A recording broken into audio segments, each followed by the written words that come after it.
Hello, everybody. Welcome to the second episode of VMware Runs on VMware podcast series about digital transformation, where we discuss the challenges, risks, and our leap of faith that made the digital transformation at VMware a success story. I'm Sarita Kar, Senior Manager at VMware IT and your host for this podcast series. In this episode, we will talk about the SaaS mindset. In the first episode, we had Jason Conrad, CIO of VMware, and Jerry Ibrahim, our IT CTO, speak on our digital transformation goals and the new ways of working. Today, we are truly honored to have with us Rupa Raj, Head of Engineering, Enterprise SaaS Transformation, with us to share the Enterprise SaaS mindset, which is at the core of the digital transformation journey at VMware. So welcome to this podcast, Rupa. Thank you so much. So Rupa, you've joined VMware recently, and we'd love to hear from you. How has your experience been so far? Oh, well, it's been a great start and it's a great journey so far. I've been here for 7 months now, Sarita. And there are many reasons why I say this. Number one, just the timing itself, right? I feel it's a privilege to join the organization at the time of a huge business transformation, which pretty much, touches every major function of the organization. And every role in the organization has a role to play in this transformation, directly or indirectly, right? So it's a great timing. And from day one, when I noticed my entire new joiner experience was so seamless and zero touch from IT, it's been a fascinating journey for me, especially knowing the seamless new joiner experience is mainly due to the effective use of our own products internally, right? So I have an opportunity to play a multifaceted role here. I'm responsible for the CIO function of the APJ region, Asia Pacific and Japan region. I head engineering globally for Enterprise SaaS and subscription platform, and I also lead digital platform engineering. More importantly, my team acts as a customer zero and customer one for various products we develop internally, and be helpful to customers by sharing the details of our experiences of implementing VMware products, participate in customer briefing sessions while customers are considering our products, and also bring in that thought leadership. This probably, I would say, is one of the most exciting experiences so far, having that customer interaction and helping our customer through VMware on VMware program. So definitely looking forward for the longer journey ahead. Thank you, Rupa. And it's really great to hear that your joining experience has been so seamless. We try to do a little bit, and it is a very powerful story. The VMware on VMware program that you spoke about, the fact that we are customer zero, customer one, and we use our own products. So that's something which we are trying to talk about more in our podcast series. So thank you for all of that, and we wish you all the very best in all these roles. Thank you. So now let's get right on to it, Rupa. What does Enterprise SaaS transformation at VMware look like? Yeah, we all know that VMware is in the middle of business transformation, right? From moving from perpetual license model to subscription and the SaaS model. This is driving a digital transformation across all of our major functions like products, go-to-market, operations, and so on and so forth. Similarly, our organization, that VMware CDTO organization, also has to deliver many of the new digital capabilities. If I start all over again at the company level, we all know that the top VMware priorities are win the multi-cloud enterprise, operate as a consumption-obsessed SaaS company, and adapt our mindset to operate as one VMware. That's our third objective, right? And then if I kind of relate these company objectives to our CDTO, which is Chief Digital Transformation Office priorities, aligning to these broader company level priorities, or we want to build a world-class foundation platform on which we are able to sell our SaaS products and service our customers in the most effective way. And we want to simplify our commerce. We want to drive actionable insights through data and also enable seamless customer, partner, and colleague experiences. And delivering on all of these priorities requires a SaaS mindset and operate cohesively as one VMware. Definitely. A one VMware concept has certainly been our mantra for quite some time now. So, what, in your opinion, are the functions that need to come together as one VMware? And how does the SaaS mindset fit in? Well, just now I mentioned that delivering on all of the priorities requires that SaaS mindset and operate cohesively as one VMware. I said this because delivering on all of these priorities requires many functions of the transformation to be aligned and connected, starting with people, and driving the digital DNA, and then the process, how do we make the processes more nimble and frictionless, focusing on process engineering, process rationalization to make business operations more effective.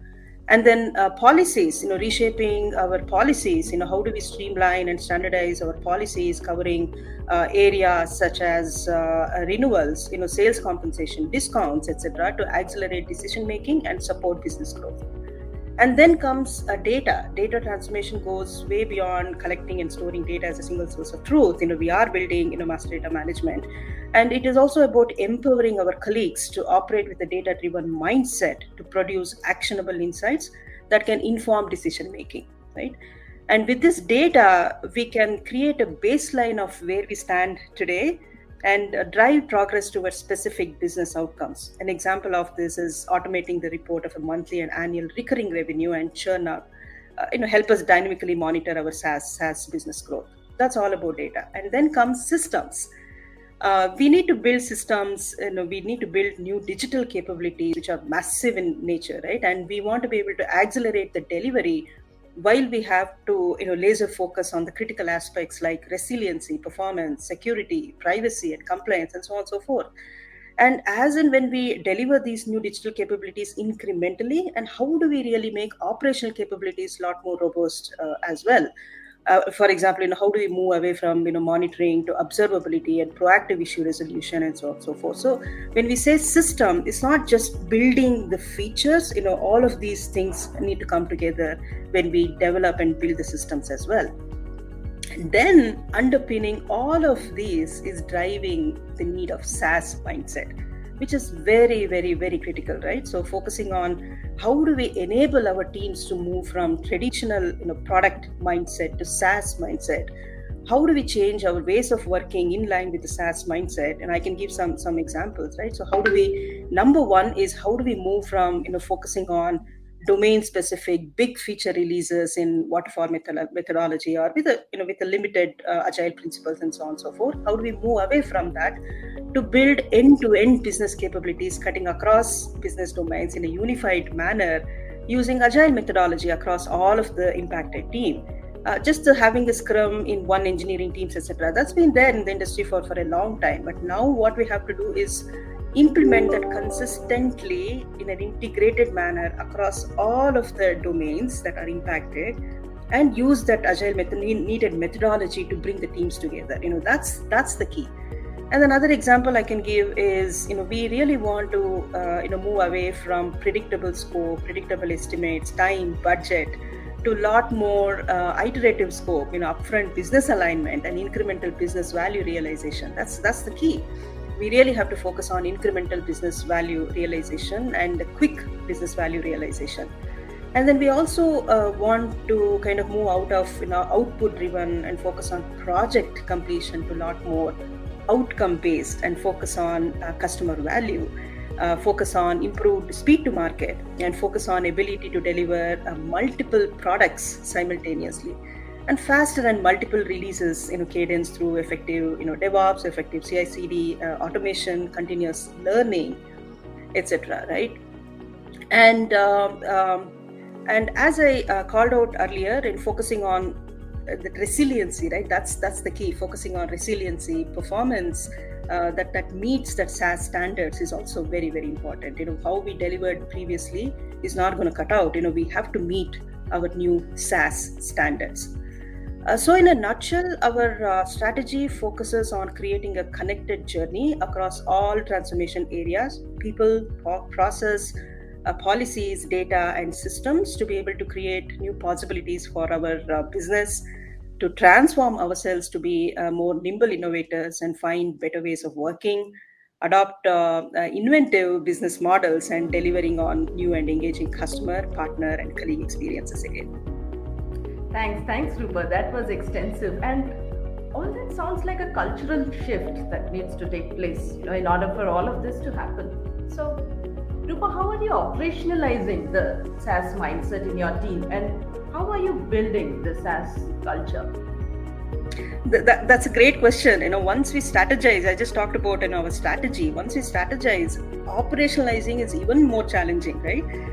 First of all, I want to kind of call out that while we are transforming, we still need to improve the way we are currently supporting our business models and support our current customers.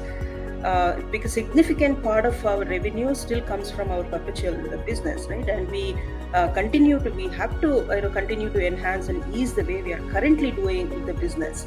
And while we do this, we also need to focus on transformation and stand up a platform where we can offer our products through our SaaS business models in an incremental way and achieve incremental business value realization. So we need to get matured at driving this dual velocity and scale up on both sides, both on ease out the current ways of doing the business and as well as transformation. So whatever the process, methodology, etc., we put together need to scale up to cater for delivering multi-products.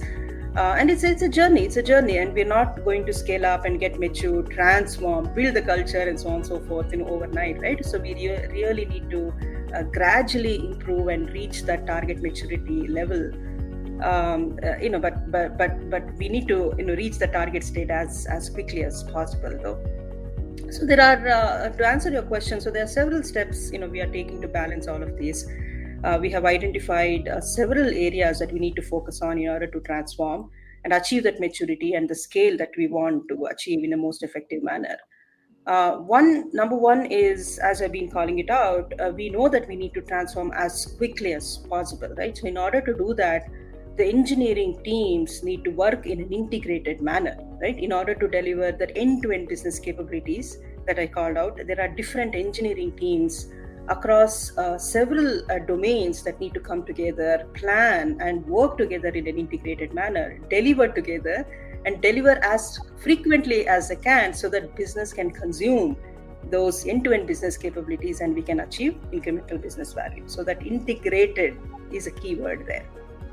And then if I double click on how teams are able to deliver frequently and how do we improve this frequency, we are trying to mature our DevOps, as I just called out, or the CI/CD of every tech stack involved, so that we can improve the overall developer productivity, and developers can truly focus on building the business changes, and rest of all CI/CD tasks are fully automated and the developers need not have to worry about it. It's all about how do we increase the developer productivity and how do we enhance developer experience, right? That's the second area that we are definitely focusing on.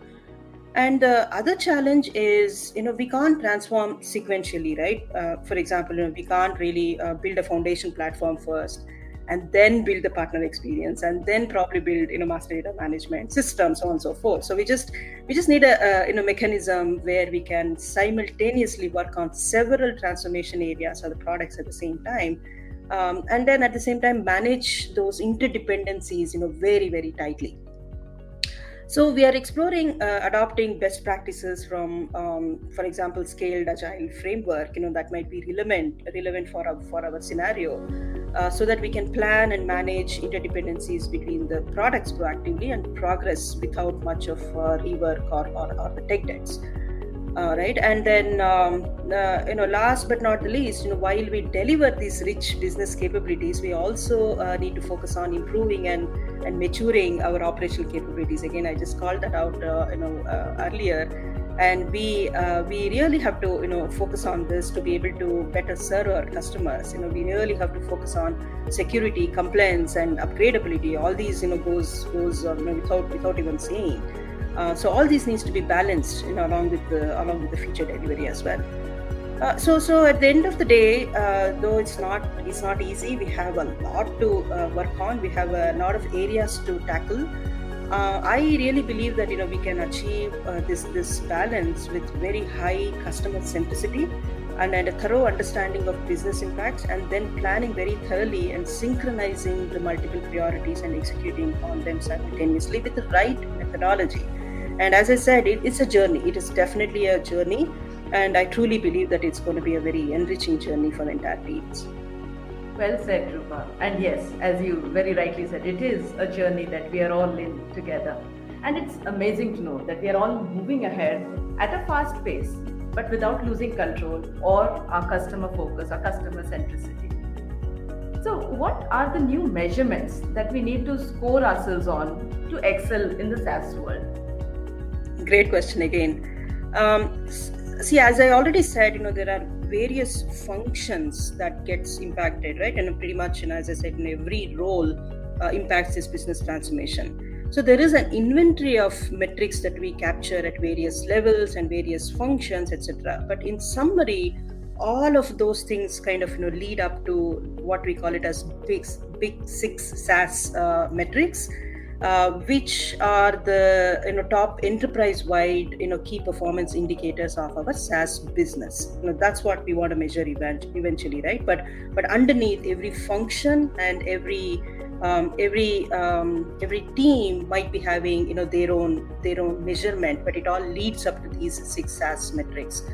Number one is, first of all, new customer count or the new customer acquisition, very self-explanatory. And the second one is consumption. I already touched upon this. Consumption by product, very, very important. We would definitely, like to measure the consumption of the product over time. Metrics like, active consuming customers, time to first value, time to activate, and time to steady state, etc. So that's our second second areas of metrics. And then the next one is new and expansion ACV, the first year contract value, on your kind of contract value for booked deals in a time period, value of the subscription contract in the first year, which is further broken down into new, expansion, and renewals ACV, etc. That's also a key one. And then the next one is more about gross retention and the net expansion. How much of customer base is kept period over period, excluding new and expansion business, and how much of customer base is kept over period over period, including expansion businesses. Very, very key metrics, right? And then we also need to measure in quarter renewals rate. And then the last area, which is a lot more probably important, very familiar, is ARR and MRR, obviously, right? The recurring revenues, which are one of the most key metrics measuring the annualized recurring revenues, which includes all, right? Which includes new, renewals, expansions, downsell, value of all of the committed subscription contracts. So as I said, there are many. If so, every team will drill down, related to these 6 SaaS metrics and individually measure those relevant to their teams, and then it all kinds of roll up to this 6 big SaaS metrics. That's great, and thank you for introducing us to the Big 6. I'm already excited to see how this pans out for us. So, what can the audience start doing from today to build the SaaS first mindset? My 2 cents is very key is to understand that success of any transformation is going to happen by many of the cross-functional teams coming together. All the cross-functional teams needs to come together, have common goals, priorities aligned, and plan and execute together as one integrated team, which I would say is probably the main reason why we have that third priority at an organization level as adapt our mindset to operate as one VMware. So I would say, focus on customer, consumability, and collaboration, 3 C's, right? Whatever we do, put customer in the center, and whatever we build, make it consumable by customers quickly and easily. And also remember that collaboration is the key. Collaboration is definitely is the key. Cross-functional teams have to work as one integrated team to achieve the customer success and business values. So, customer, consumability, and collaboration. We will remember the 3 C's. Thank you, Rupa. Thank you for your insights, and thank you for telling us about the SaaS mindset and what it means for VMware. So that brings us to the end of the second episode in the Digital Transformation Podcast series brought to you by VMware Runs on VMware. If you wish to hear a podcast on a particular topic, please do leave a comment or contact us at vmwonvmw@vmware.com. Stay tuned for our next episode where we will dive deeper into implementing the digital transformation at VMware.